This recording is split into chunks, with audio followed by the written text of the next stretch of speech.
Okay, let's open up to questions from the audience.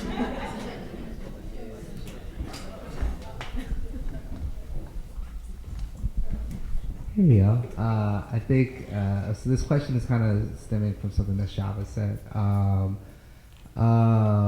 So I think like we're talking about like these huge like historically white institutions that, and like institutions that both like create space and also like give the funds to create space. So like these funders as well, and also think about like these like organizations that are in our local Twin Cities communities that may be like historical and still here, something like Penumbra, and also like the multitude of organizations that are no longer in existence, that are within our memory but no longer within our spaces.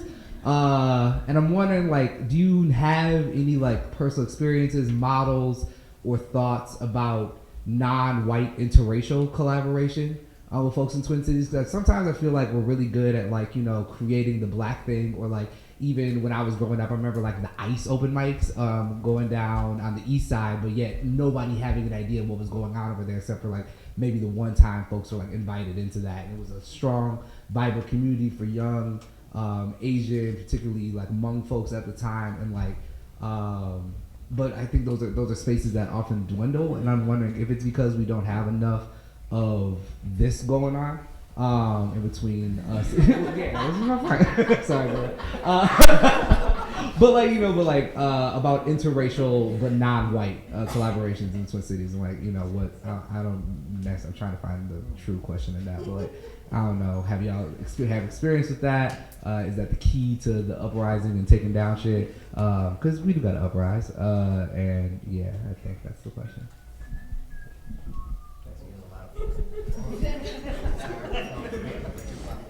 Well, I just say 20 years ago, Alex Payton and I did a show after the LA riots and the Rodney King decision, where you had those images of Korean store owners and black residents in combat, and we just thought, like, if we just sat on stage and said, I'm Asian American, he's African American, we're friends together, that would be a statement. And we talked about relationships between our communities, but one of the things Alex and I had to sort out was our own relationship.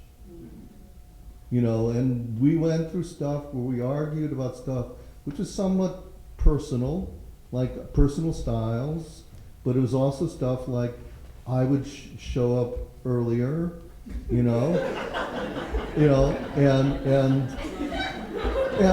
but also I would write stuff, and Alex wrote in his head, but he would felt like because I was writing stuff, I was trying to take control over it.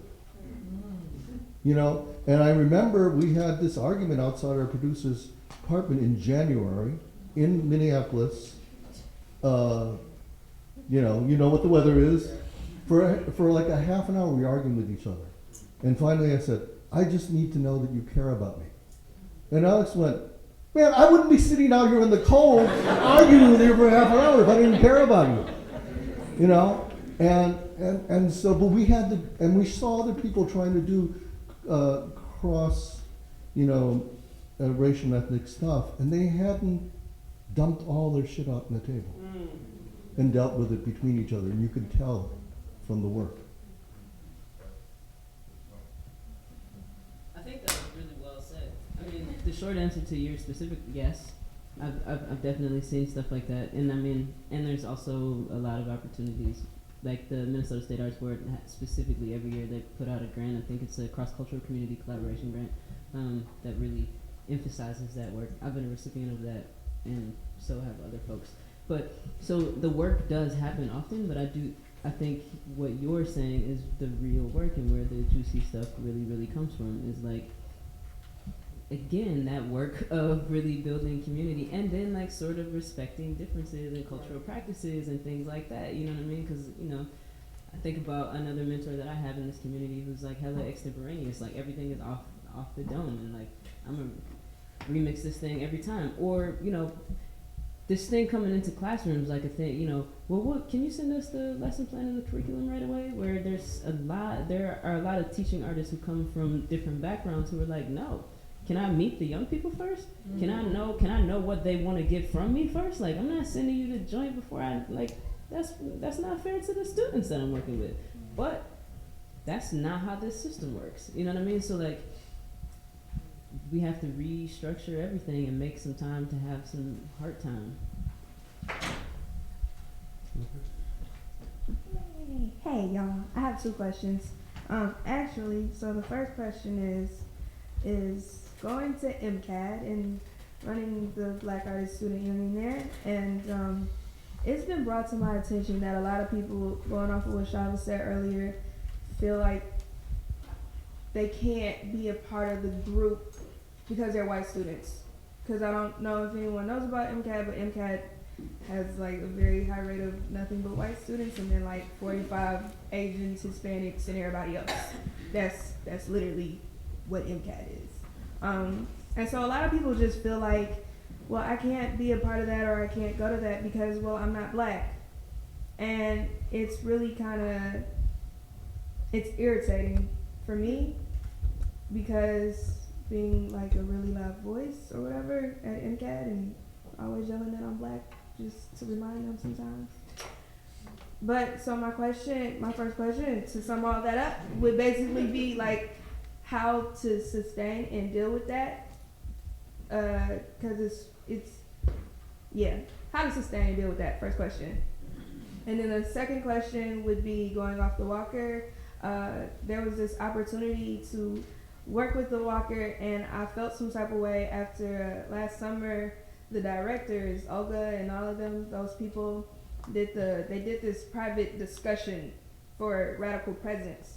And at the end of the discussion, it felt like, and this is just my perception and my interpretation, it felt like Olga was begging to know why black people didn't want to attend the Walker. So when I got this opportunity presented to me to do work, I was like, no. And I just want to know, is that wrong? Like, do I have to be that voice to speak, or can I say no? Like, is it? Those are my two questions.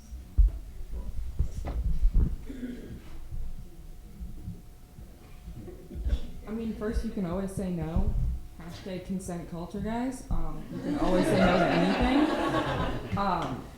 Like, I don't know. And like, as me, I used to work at the Walker. Like, I was just like a lowly intern or whatever. But like, I would have said no too in my experience working there. So like, I feel like support you for that. I wonder, for your Black Student Artist Union, why do you need white people there? Like, I'm not saying white people aren't like cool and important, but because it's a Black student group. No, I don't. See, here's the thing. It's not a need. Okay. A lot of students at MCAD, a lot of white students at MCAD had a problem this past year, actually, where a female who's Filipino started a woman of color group. And at the end of it, it ended with a whole bunch of white students being mad, so they told the president they wanted to have a school-wide conversation, so they did. And it also ended with students telling this female that she needed to die, and that they were going to start all white groups, and that the males were mad because it was called female, and they'd rather it be called something more disrespectful, like chicks, you know, something to accommodate how they feel. So there's a lot of ignorance inside of MCAT, where those students just feel like they can't be a part of that group because they're like, you know, like dealing with that. So I have people come up to me like, you know, I can't attend. We had a Mike Brown panel discussion, and people were like, well, I didn't feel like I needed to attend it because I don't resonate with that. And it's just like, how do I sustain the fact that I'm trying to do this thing in MCAD where if you want to be a part of something, you can, but like, not hinder people, like try to like let people know, like, you don't have to be black if you want to participate, but at the end of the day, this is a space for black people. Mm-hmm. And I don't, as Tish said, like, I don't need to make you feel comfortable, but like, how do I just, when it comes down to like the overall dealing with the situation, that, or am I everywhere?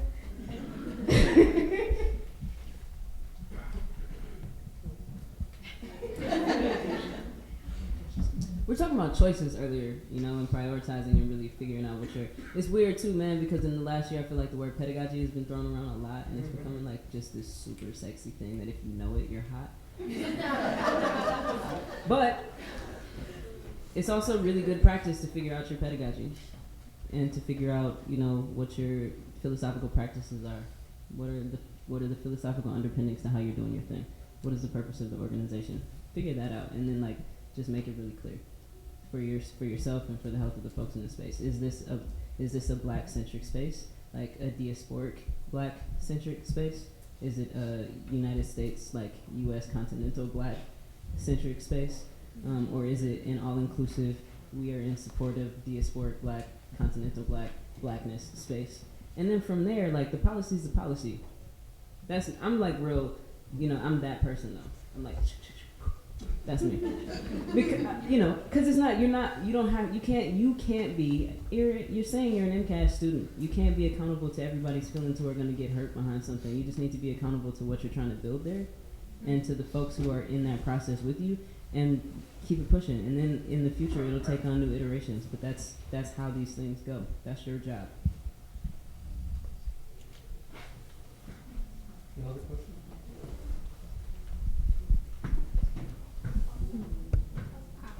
I have a question about being uncomfortable with like not knowing. So recently, I just kind of realized that I know nothing. Like the more that I know, the more I realize that I literally know nothing. So it's like there's the stuff you know, the stuff you don't know, the stuff you don't know, and the stuff you don't know. And right now I know that I don't know a lot of stuff, which is scary. So like how do you become comfortable with not knowing? One, and then two, it's kind of like about asserting blackness, but like not putting, so like with the Black Lives Matter, I had friends who were like, oh, all lives matter.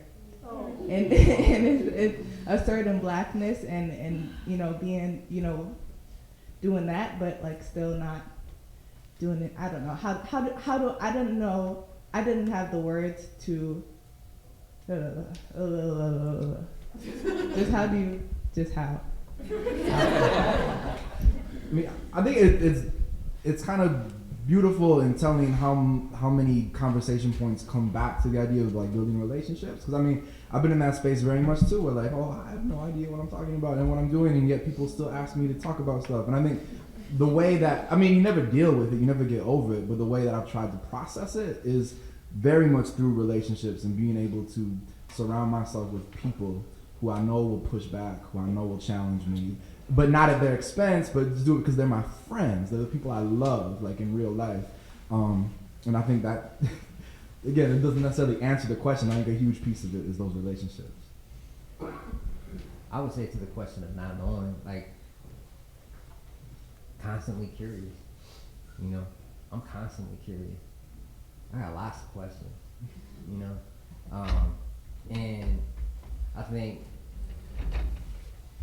to the point of like, you know, I agree as far as the relationships are concerned that it's important, you know, that we need those kinds of spaces. But I think that often, like even in regards to like how it is that we legitimize knowledge, that like, you know, what do we mean when we say it, right? Like what do we even mean? Like is it knowledge because it appears in this particular form of the book object, you know? Like is it knowledge because it's coming from a professor that has a degree behind, you know, some form of position? Is it knowledge because it's disseminated through this construct of the stage and the audience, right?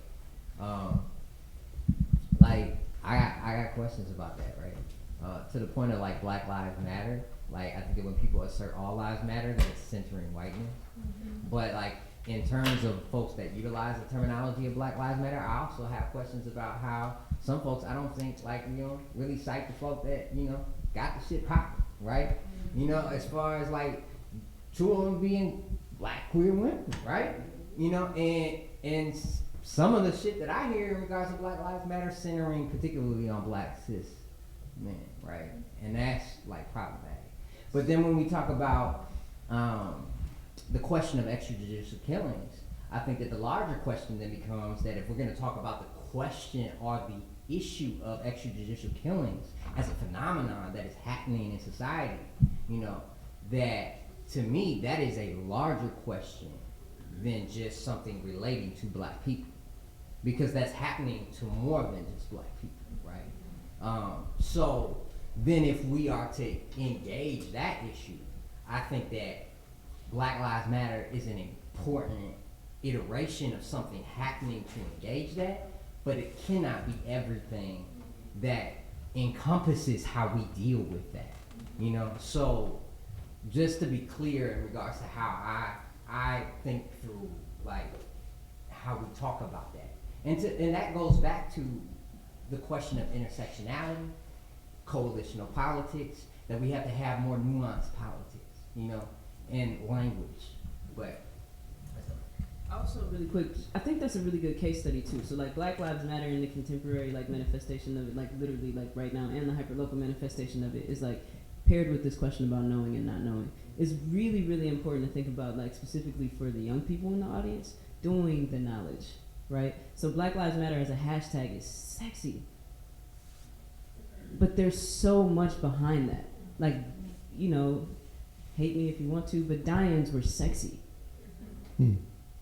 And that is really problematic. So doing the knowledge behind that, figuring out where it comes from, and like, and misappropriation of like of Black Lives Matter and the Malcolm X grass movement statistics were really, really problematic. You know, and it is an erasure. It's not just centering whiteness, and it's not just centering like black cis males. It's erasing women and children and trans folk and queer folk when you don't do the knowledge. And it's like, oh, but I showed up and I went to the die-in, but you have no idea what's really cracking. So if we're really going to use arts, and if we're really going to be organizing and trying to affect change, we also have to do the knowledge. Like, that's really, really important. So like, there's this blend of like this knowing and not knowing, and, you know, centering blackness, and like doing the knowledge on what that really means. You know what I mean? So that's just 2 cents. Study. We're at a point where I wonder, do people want to keep going? Because I'm willing to keep going. Maybe let's just put this on Democratic vote. How many people want to keep going? Raise your hand. All right, okay. I'm fine. Democratically, I think we have a consensus. We want to keep going. All right. People who want to leave, leave. Well, wait a second. Before people leave, can we all just give a hand to the panelists? An amazing panel of people. I am so grateful to everybody on this panel. Okay, maybe we'll do a couple more questions. Sure.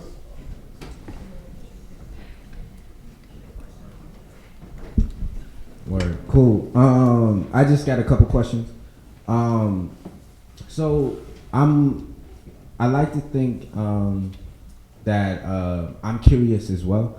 And I'm curious, what was the last thing that you read that reminded you why you do the work? And what was the last thing that you read that informed you on your strategy to do the work? Just curious question. I can answer real briefly. Answering both questions with one book, which was Sandy, is it Grande or Grand's Red Pedagogy? I don't know if anyone's read that, but it's kind of a critique of Freire and of critical pedagogy from an indigenous perspective about how even these like radical restructurings of the teaching process and the teaching space still sometimes fall into Western modes of thinking, and like completely life-changing for me, just in terms of not having thought about that stuff before, for real. And also just very inspiringly, like beautifully written. Can you re-ask that question? Yeah, so what was the last thing that you read that reminded you why you do your work, or inspired your strategy to do your work? So I'll just, for me, it was Taste of Power by Elaine Brown, which was the memoir of Elaine Brown, who is a woman who was the chairman to the Black Panther Party, and when Huey P. Newman was exiled to Cuba, she took over the Black Panther Party. And just like, her life experiences, but also specifically the conflict that she had being a black woman in power in the face of not only racism but also sexual discrimination, because in the Black Panther Party she was a woman. Like, she didn't have authority. Like, men had authority in that space, and she had to develop her authority. And that was, and for me, like, reading that and thinking about how I felt when I was younger and where I am now and what I see with my little sister or the other young women in my life, that's what keeps me doing this work, and that's what reminded me to continue doing the work. Okay, I'm actually going to decide to cut this off, and then people can have conversations among themselves. Leave people wanting. I'll just leave you with a poem by Rumi. Keep walking, though there's no place to get to. Don't try to see through the distances. That's not for human beings. Move within, but don't move the way fear tells you to move. Thank you all for coming. Thank you.